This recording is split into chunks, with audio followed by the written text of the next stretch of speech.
Ayong bor mi vuma. Mazumin kaba mani wali verle ankwab ungungwang zwe ankwab fluensi. Ina mana yap hede nongna aborne mitam vorlo ibi buk imora kwabita zo. Zamte da bebe awu da bobi besiminti namzinna awu manyang wan. Awu manyang wan. Marilu mbala ntama. Ikana awu da bobi besiminti nam. Hede susu nama furmina iwali verle te mayina makab banamin tok nami zinga ay mina. Iwu sunana abu zang. Mi kargo bona yang me korlen. Tu yeb wan unu yeb un fu. Mi kargo bona yang me korlen. Tinya danka korlen ha Sudan. Mi kargo nong abok ni me korlen. Yang makana ngorlen isim ngorlen no wakam bibuk. Ini zomya so abumsi zomya so nam. Mi kargo nong abok na. Mia korlen asu imomilang asu sindon amu tu mia korlen asu dan mia nyinga sindon mia nyinga imomilang mia nyinga onguma nam mia wako mi kargo fu nanga bok ni mia korlen asu imomilang na ibor beno suso ombubu keba vet ombubu keba nang mo fola na mi korlen na mi yabe no bot mia wako no bor bu kom fak ikan mia korlen asu imomilang mi kargo fu korlen asu namwan anafa mazona mia nyinga Cameroun mia nyinga Gabon mia nyinga Guinée équatoriale mi kargo korlen asu namwan tu lunu no na makiafo tu bel kisio tu ko wo lunne ndi borba duro ndamba na borba te besbe mandang mi kargo korlen asu mi namyan e kan mia korlen asu mi namyan mi kargo korlen asu mo yongman e mia wo e kan mia korlen asu mo yongman mi kargo korlen asu mende mo borman na ito fana izom ya namba mina nam matam nong vul na ivozing una minga undungu bi minjuk mi zingi nying na ungu su tabi tam undungu twang wan bwe tam ingo bona izom ya dango namba nam ino yang wa yena ne bin go befe bakba twang wan babi tam dikina una fam ungu byala ando borzing na borbo bele mo kwani lo nya yena no borbo mo kwani lo na baka na psychologie be no mukut ende zamte dan nambo won na mbe ya bu o kargo bo mani ban u to aboto wa kan wa korlen asu tu ibor wa yamke wa ya zambe nam na anti ma huwa ibn yebse bini tame bwana baba ibn yebse ba yon ititarzi amu bo belki isobidi ba tolo suban baba amu ba na mo lunga amu ba na mintie anti ngul mse yono bo zam ya min be ha bungul asu na ba yam da ba sigi tam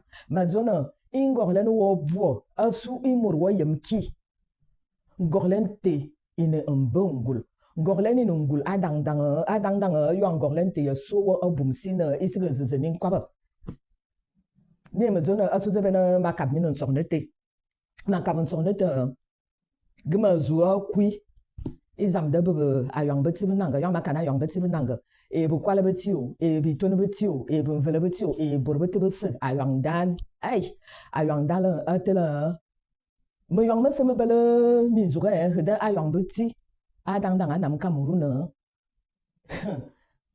abu bora ne minta ne bibeli jwe hede zon borba wakine na Asia Africa abu mo yong na bungu hubu i jwe beye masoze bungu hubu i jwe mo beye na zamte ye kan ya bona be kan ba bwala enemi tere be kan ba bwala enemi tere ayong beti be lonzuk ni me wo ni kargo korlen so ayong beti e yong ma zone mo korlen mi zote mo mi kargo bon yong me ko korlen mi ko korlen asu min be mi tam ko zori bor yan san ma zo kina bia yeno ki bo na bia yen ki mama lor bana san da makana mangal mo zo na ganjiri na nzi tere ngu woman wa ko bwale anzi tere wa yini bor yan san wa to na bene ze yi bene bazamba yi bene mi fufu be ben boni yong ba yana nu na tak ende be wosu sul na nyo ne ba man wo nya yong woman wa fasa ho we boya yu e tabe na woman na takanzi tere woman bel min zo kanzi tere ho do to fa no ko yir ne borian sang kan borian sang bo bazu man borian sang bazu man muze borian sang bazu man o mu wa bwala nzi tere ne makane ngongo te bi kar ko korle na aswa yong dan asu nda mo borman mu a zomesi a zo me si na ma yiki no ma furma manga tsiga tuta no meni tere na bole ba zo na ayong butibe nanga ndo beli zwe nen be ben yene imi jukmi sim zamte da zwe bia ato na borbe zo na bibi beli zwe de mini ya sisi miani yeno abubor bani ya yop abubor dani ya yop yiba bismina idi le face nda i zo ya zo fa zo na mesi pression foncière na ma zo flensi e zama zo mesi da bo man da mo bot no wa ko kwando borzin na min be ben ya mama te mesu nya yam na ma zo bela ni e kana mama si ma wo man da mo bor ba ndi ya ka bo mo bo mazin ma to 5 vol na ma babga no bor ba ka ba ka na kanu bo na te ba ku nesi kanu bo na te ba ku nesi hemin kwa kanu bo na te ba ku nesi ba bismin ga izam ya lora manda mo borna we ke yana ndo borzin bin ga bala hunzu ko to tanama yam fina ba famba zin ba balon zuko da bin ga ba dang bi min zuk amu ma yam kin bolo an tiango bo nan bin ga na in hana bin ga na bui ne ba yana ba kam ne e liga ba tare ba nana we ku kwanda borzin na na we yen bundomo ba ka ba ku ne masi man min ga zin ne ku ta hal ne e ke e kan me bo ni na tam na te balasi tam na balasi ban be bize e kana ba bu man min gite hede ma joni se bin ga ba fam benefitere na tamna ka i borba ka tamna ka no mana bok gimi na ju zambo na mi kinya ke imam ba lo ne ba tribunal coutumier imam ye ke yen we mi kargo korlen no utofana uzona anti azamba ma lerwo e binga e ba fam ba se ba yirna mun da mo bot asuna ba bale te ilig ba tare ba nana asu iban bana bazuan vus anti iba ba sebe bal min zuga mun da mo bot ha man da mo bor ma ba fuck ingungo ta zamungul masa ha man da mo bor ma ba fuck asu tana ba yenna isi ba bo dina ba se zam ke se tu su ha ibinga e ba fam ba yiren ngul asu na ba bi ma kiba mi kar ko korlen nala mazumin ligo i wala i verle mo ra ka ba fulansi makana morte nyana ntena zotangu ku abuya bibiana na da famba isiga ne bia kwa ba kyu de bibi wari na isiga bolwe so ansa aborto we ku obona borto we ku obona nje bona mama kuma tsende nyana nde mangaba me yanga tena me yen amu mama wa ki mama ka ki swal na me ne zombalo na panafricaniste ngu yana maza kwa mama ngatiga mena la ne panafricanisme amu ma yamna menongwana betibenang menongwane wondo menongwan betibenanga menongwane kan ayong dama ne mandem hedama vone kina osiga ayong betide su kinyin itama Cameroon tuwazin ki uni nyare te tarzina ne banga man bi su furu mini nyar ne nyen mo yang mo va akafe nya won min be na asuna ti nya man zan idu su dini izi beto na osi zam tsoro na izom yan dar lo ya ba ha yang dwe utebe ana ba kaka na vue global utebe na izom ben yan dar le medi ya so he idwa yon kan wo kwa fa ma mate mse onge yan ma mate ma ba ndamwe ma mate ma ba si africa na longo panafricanisme yi na borbo yen mam e mornyo ingo boyi min bu ma bu ningo zu ku ingo lori min bu wo me ni tana na ma vogle nya ma bin yena tien ge king ginya yene nya yema gumura kwab susu tamne kana fusu yang yana no mora kana kwab tamne kana mi zang mi wo tamne kana mi zang yin mi kana mi bebe bi morte en fus mi bu en fus ginya yana mortan dik tiende king kanving abote mi kana mi vogle nye i mor yo makani ngo lori mi bu wo me mi tan bu mam atiende kiking e borba ton fu bo bangi yen fe isi ba bo asu afole ya walentina na folbe sitiga port autonome de Douala hi dilen zuma zobo bo fu mama fu bibe ben bia yen isi ba bo ndema kan yong me yirna so ayong te me ka vona na ayong na ngum nam yime wo imam ben mo bong mezing imam ndar le mina ayong yong kan wo kwa fai dwai te rungu yen na mama te mes menefu lar na imam ndar la yong imam ndar le si afrika te nya ka du fun mata min ligi wali vers le te imin bosimi su ko fol dina ngang dum ne tun nga mana borna mia voir les mortezo makana betare benana gino fana a wu marilu abel ne da ya bormi nam bebela anti ibo ben nala e na a wute gizam zinga bigo bosi Cameroun muna na zamto bo ben e a wudina ni borba tsong no bol bo bela mwani bena zam bo zom seba zing zom ye kibu kui azamba mfewo beno tabite na I morobo zamte ene yo makani morobo zamte morian sangana ano borian zitere borian zitere beni tere mfewo wa tafuite na bobo sebe yan makalman majofu na ina manan sili yemingi yana bundomban bien yema bundomban binge buya Cameroun bunge zingi se bunge boyang on wono vote ngebe ma ikini makama turbi yole mi yana bazaba ma joy baba anga andam kor vision kate e mamati mase yimingi yani zoma ngo bona bare lo andam bu abokti ya kuswa anga zo bomintil na akamna e morba kana ana larna zo marilu komune faga bobo zang mangal makani sin bol bor bezing bazo kwaba bo sang na loti na bebela yo andam abubura na hal na balum fu bo yimi wo komune fak melege mina misili zangambarga ngwan melang. Communication spéciale du président Bondakani. Arrivé au Cameroun le 4 janvier 2026, Marie-Louise Mbala passait sa vie à conquérir et à acheter des terrains dans la ville de Yaoundé. 3 jours après son arrivée, elle a été cruellement assassinée dans sa résidence au quartier Mvan. Elle a été bâillonnée, ligotée, torturée, violée et tuée à petit feu.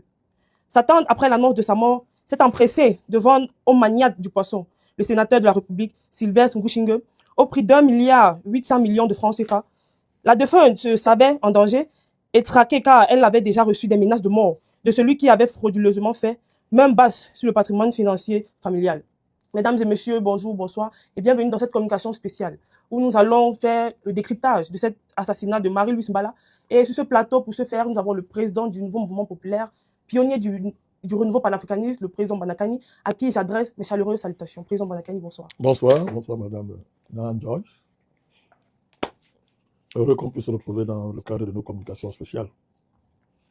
Bien qu'elles soient spéciales, il n'en demeure pas moins qu'elles sont importantes et nous allons sacrifier à la coutume de remercier toutes les personnes qui de près ou de loin soutiennent ce que nous faisons, et c'est de façon multiforme, et saluer l'équipe de veille stratégique, les techniciens, nos internautes et tous nos abonnés. Donc, je suis heureux d'être une fois de plus à mon poste. Nous les saluons également, Président. Compris.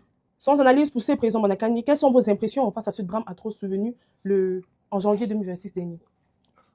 Le caractère crapuleux du crime est inacceptable, inadmissible. Cela doit cesser dans notre pays. Ce type de meurtre extrêmement sauvage, qui est un défi lancé à la société camerounaise, du point de vue du caractère civilisé, des relations sociales,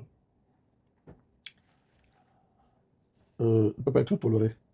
Il y a d'abord cette dimension-là qui est importante. Le fait qu'au-delà de sa famille, c'est le Cameroun qui a été assassiné, qui a été violé d'une manière extrêmement sauvage et barbare.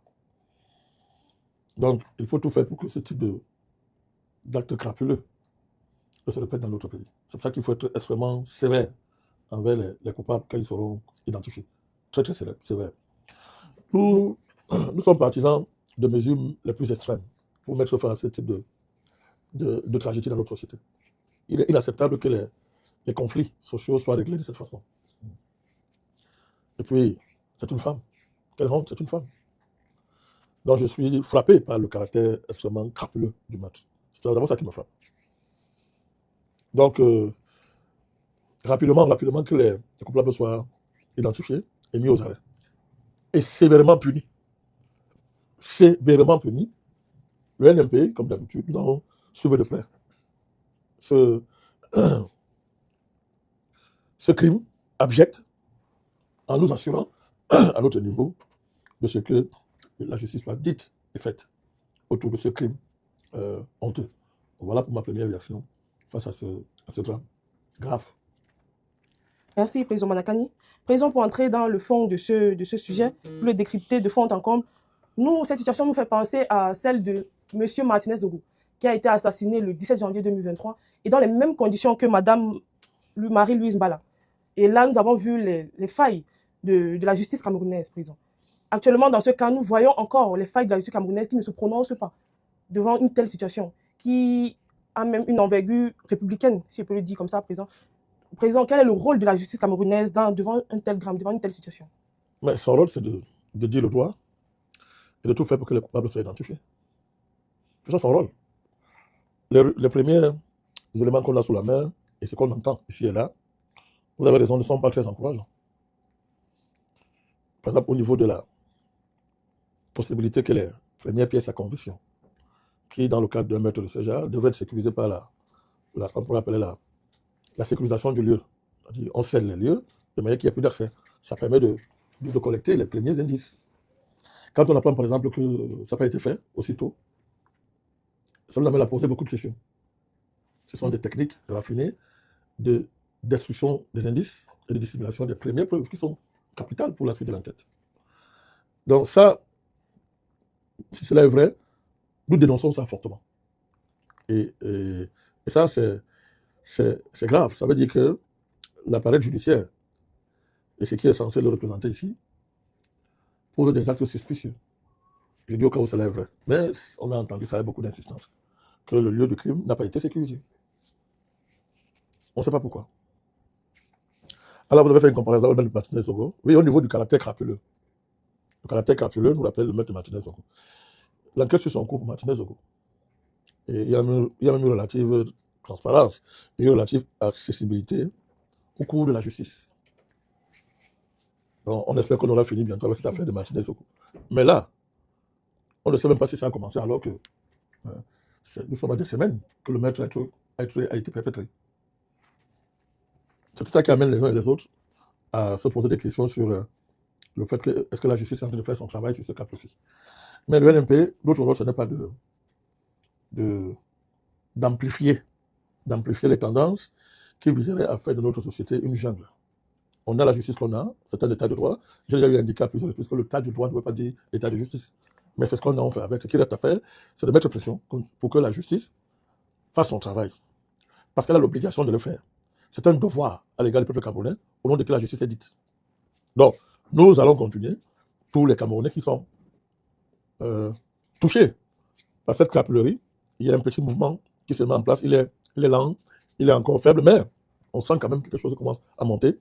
Il faut que les voix continuent à monter pour que, vraiment rapidement, les coupables qui sont à l'origine de ce crime abject soient identifiés et sévèrement punis. Voilà. Mais président, lors de l'assassinat de Martinez-Zogo, nous avons vu que le principal suspect était M. Maxime Ekoiko, qui était un agent du gouvernement, comme ça. Et dans ce cas actuel, président, nous voyons encore que le principal suspect est M. Ngouchingue Sylvestre. Que devons-nous comprendre? Vu que dans les deux cas, nous voyons que ce sont les agents du gouvernement qui sont à la tête, les présumés suspects, autant pour moi. Que devons-nous comprendre? M. Ngouchingue, il est sénateur. Je ne sais pas s'il a été élu ou nommé par le chef de l'État. Voilà, bon, s'il a été nommé. Il demeure un sénateur. C'est un sénateur. Contentons-nous de dire qu'il est sénateur. Bon, là aussi, il faut être extrêmement rigoureux. Il faut demeurer très, très rigoureux sur les principes.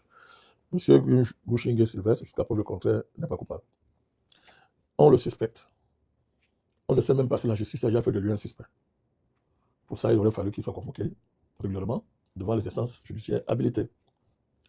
Si les informations sont bonnes, ce n'est pas encore fait. Donc, il n'est même pas encore qualifié de suspect par les instances habilitées, mais un ensemble de rumeurs insistantes dirige vers lui la principale suspicion quant à ce qui est arrivé à Mme Marie-Louise. Ces rumeurs consistantes se basent sur le principe que, bon, quand il y a un crime, la première question, c'est à qui profite le crime. Et au regard du motif supposé, parce que, évitons de nous substituer à la justice, au regard de ce motif, on considère que et le motif et le principe de à qui profite le crime convergent pour que ces gens qui alimentent cette rumeur-là insistent sur le caractère suspect de M. Ngouchingue. Nous nous démarquons de tout ça. Nous ne sommes pas, on peut nous inscrire dans ce type de registre. Il revient à la justice une fois de plus de faire son travail. Ça ne veut pas dire qu'une espèce de justice factuelle qui serait constituée par des indices factuels probants, mobilisés par les proches de la victime ou tout ce qui est autour, puisse être mise en branle face à la lenteur apparente à propos du déclenchement de l'action judiciaire. Plus la justice traîne, plus les proches de la victime et tous ceux qui sont attachés à la justice peuvent mettre en branle une justice de fait qui va consister à ramasser tout l'ensemble d'indices qui pourraient concourir à la désignation d'un suspect. C'est une base de justice populaire. Donc, pour éviter ça, il faut que la justice fasse son travail. Et le NMP interpelle ici la justice camerounaise pour qu'elle agisse pour rassurer l'opinion. Le caractère crapuleux de ce maître justifiait un déclenchement rapide de l'action judiciaire à tous les niveaux. C'est pas ce qu'on voit. Donc, il faut que l'action judiciaire soit à la hauteur du niveau de crapulerie qu'on constate dans ce crime, et qu'on ait le souci de rassurer l'opinion. La justice est dite au nom du peuple camerounais. Il faut rassurer l'opinion. Il y a un emballement de l'opinion qu'on aurait pu éviter si, je répète encore, le déclenchement de l'action judiciaire avait été à la hauteur de l'abjection qui caractérise ce crime. Mais tout montre que ce n'est pas le cas. Et ça mène à poser beaucoup de questions. Et je comprends pourquoi vous comparez beaucoup au meurtre de Martinez Ogo, dans le sens où on a l'impression qu'à première vue, et sur la base de simples suspicions, il est question de puissants qui seraient au cœur de ce qui peut à tout égard avoir constitué ce crime. Et une fois de plus, donc, ça peut donc vous amener à poser le caractère républicain de notre justice. Est-ce que les puissants sont au-dessus de la loi? Mais une fois de plus, nous n'allons pas entonner la musique de la rumeur, la musique de tous ceux ou celles-là qui veulent remplacer la justice par leur justice à eux. On considère que la justice républicaine est équipée techniquement, doctrinalement, juridiquement, administrativement pour élucider ce type de drame. Nous continuons à lui faire confiance. Mais nous allons être à côté de tous celles qui vont s'organiser pour demander la vérité sur ce meurtre-là, sur ce crime. Parce que le NMP ne vit pas en dehors de la société camerounaise. On voit très bien. Nous sommes habitués aux manœuvres de notre système judiciaire, aux manœuvres des éléments de notre système judiciaire, pour souvent éviter que la lumière soit faite sur bon nombre de situations. C'est tout ça qui a jeté un discrédit sérieux sur notre système judiciaire. C'est tout ça qui fait qu'aujourd'hui, la nécessité de redorer le blason de la justice camerounaise est un fait avéré dans notre société. Les Camerounais n'ont pas confiance à la justice. Il faut donc que, en toutes circonstances,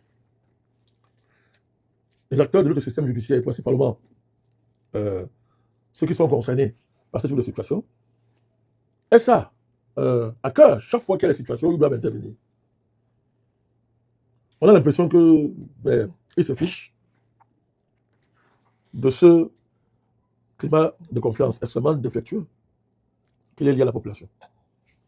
Il y a l'impression qu'ils s'en fichent. Or, alors que tous les jours, il est démontré, quand on fréquente nos tribunaux, que la rupture de la confiance entre les populations camerounaises et l'appareil judiciaire est fondée sur le comportement même des acteurs de l'appareil judiciaire à tous les niveaux de ses composantes. Donc, vivement, il faut que l'action judiciaire se mette en branle, s'accélère, pour que la lumière soit faite sur le meurtre de notre compatriote. Jusqu'ici, président Manakani, l'opposition camerounaise n'a fait aucune sortie pour parler de ce drame. Alors que nous savons que les hommes politiques sont des acteurs de la scène politique. Où on pourrait donc comprendre, on pourrait dire qu'ils ont le devoir même de parler de ce type de situation. Mais jusqu'ici, nous ne voyons aucun homme politique se manifester sur ce drame. Comment comprendre ce silence de l'opposition camerounaise, président? Bon, je ne sais pas ce que vous appelez d'abord opposition camerounaise. Il n'y a pas d'opposition camerounaise. Il y a un ensemble d'acteurs politiques qui se revendiquent de plusieurs familles de l'opposition camerounaise. Donc, je comprends. Peut-être le caractère crapuleux du crime qui aurait dû mobiliser l'ensemble des acteurs politiques, y compris les acteurs sociaux, pas seulement les acteurs politiques, la plupart des sociétés civiles, etc., tout le monde va être mobilisé. Le niveau d'abjection dans ce crime ne correspond pas à la réaction habituelle qu'on observe dans des cas plus ou moins similaires, ou même des cas moins similaires. On voit bien un certain attachement, entre guillemets, à la promotion des soi-disant droits de l'homme, quand il s'agit de mouvements qui visent à renverser l'État, à le déstabiliser. Et on voit le peu d'attention qui est accordé pour le cas de cette dame. Effectivement, tout ça justifie vos interrogations sur les motivations des uns et des autres au niveau de la classe politique dans notre pays. Ce que ça révèle, c'est que les instruments qui permettent d'alerter l'opinion, les instruments de mobilisation de l'opinion se taisent ici. Et c'est la question fondamentale qui est sous-jacente à votre interrogation extrêmement pertinente. Pourquoi ils se taisent? Ça veut donc dire que il y a des causes et il n'y a pas de causes. Même quand les causes qu'on ignore sont des causes. Alors, ça montre que nos sociétés fonctionnent dans des lobbies qui agissent en toute connaissance de cause. Lorsque des situations comme celle-ci surgissent et que ça menace les lobbies, il y a ce type d'indifférence qu'on observe. C'est-à-dire que les médias camerounais, les sociétés civiles, etc., sont tous alignés dans des lobbies. Que ce soit le lobby interne au pouvoir ou des lobbies liés à certains partis d'opposition et leurs patrons étrangers, on voit bien qu'il y a des sujets qui vont mieux, qui sont des lignes où je n'ai pas franchi. On ne peut pas comprendre pourquoi, y compris même les associations féminines, ou bien féministes, ou bien des défenses des droits de la femme. On ne comprend pas pourquoi il y a subitement cette espèce de chape de plomb sur ce dossier. Donc moi aussi je m'interroge. Et c'est ce qui justifie notre sortie. Donc votre question est très fondée et c'est une interrogation forte sur la dynamique socio-politique qui travaille notre pays. Un tel niveau d'alignement trahit le fait que les groupes qu'on voit en première ligne dans le paysage politique se battent pour autre chose que l'intérêt du pays. Deuxièmement, choisissent les causes à défendre. Il y a même un back-office, comme l'on dit, et ça se dit hein, dans les batailles, que ce soit dans les réseaux sociaux, on voit très bien que il paraît que si la victime appartenait à une certaine galaxie, à une certaine sphère, peut-être les réactions auraient été plus bruyantes. Par exemple, ce qu'on dit. Mais au moins, ça traduit la réalité de notre paysage social qui est extrêmement fragmenté et qui a un rapport à la politique et aux autres mobilisations en faveur des droits de l'homme, en faveur de telle liberté, un rapport très ambigu, c'est-à-dire déterminé par les puissances occultes. Tout ça, il faut dénoncer ça. Mais quand on a fini de dire ça, en attendant que ce que vous appelez l'opposition fasse son rôle, ou bien joue le rôle, bien pour des actes qu'on a en droit d'entendre d'eux, c'est l'État qui est en première ligne, c'est l'appareil judiciaire qui doit faire son travail. Donc, que la justice fasse son travail et le fasse rapidement. Que la justice rassure la population. Je voudrais terminer en disant que la justice ne descend dans un pays que parce que la population renonce à des moyens sauvages, non civilisés, pour régler ses contentieux. Si la population, à un moment donné, se rend compte que la justice ne sert plus à grand-chose, ben elle va retourner à la sauvagerie, à la non-civilité, pour résoudre les contentieux. Est-ce le but qu'on recherche? Non. Donc, il faut rapidement que la lumière soit faite dans cette affaire. Nous sommes arrivés là au thème de cette communication spéciale. Mais président, avant de sortir, j'aimerais vous demander, avez-vous un dernier mot à dire concernant cette affaire? Que la lumière soit faite le plus rapidement possible, que l'action judiciaire s'accélère pour assurer les uns et les autres. Merci. Il y a quand même une clameur qui monte au sein de l'opinion. Il faut stopper ça en rassurant les populations. Merci, Président. C'est sur cette note que nous mettons un thème à cette communication spéciale et nous vous disons à très bientôt pour une nouvelle communication spéciale.